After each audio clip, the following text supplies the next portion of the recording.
So next na is dito na ta sa forms and surveys to your funnels and websites.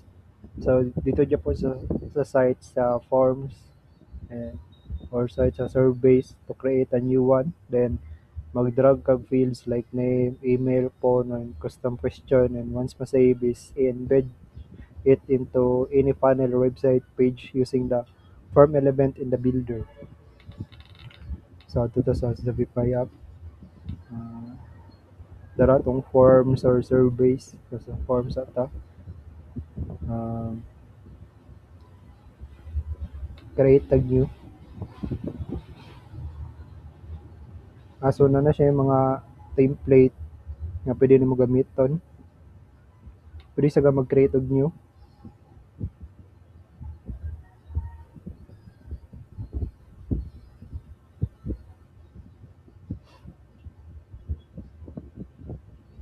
Mm.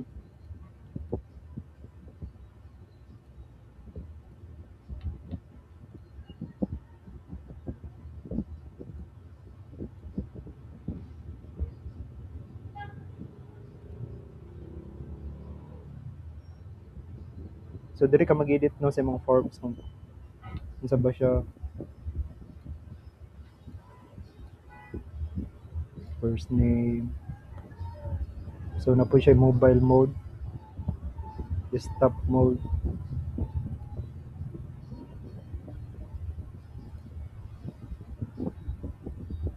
Pwede po mabutag date of birth. Uh, sa personal information mabutag date of birth, buttons, phone email, email, date of birth, button tag date of birth. So kani kay murag sa login mata ni siya nga kon so dito ni siya need delete na to. And pwede po ka na yan no. May template na daan sa form.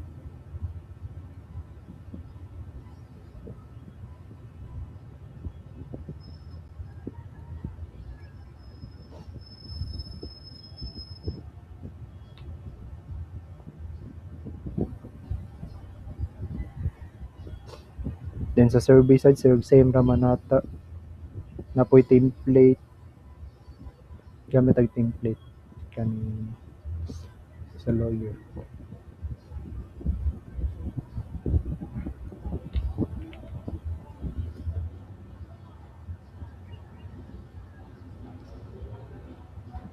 And once mahuman nimo siya katong survey or form is pwede mo siya i-embed sa funnel or website na imong gibuhat bitaw.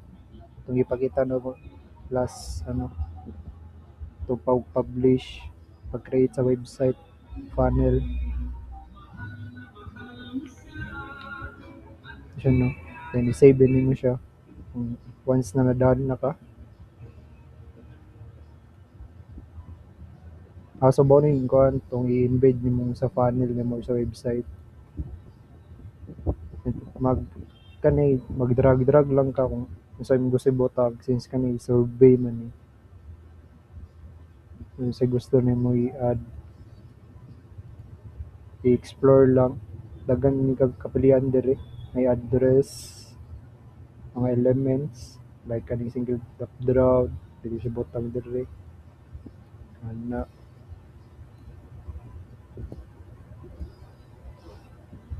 or ratings ba and pwede po din mo i-mobile view kung mobile user sa mga mobile user or desktop. Once done na ka save lang then integrate din mo sa imong funnel or share ba nimo yung funnel website.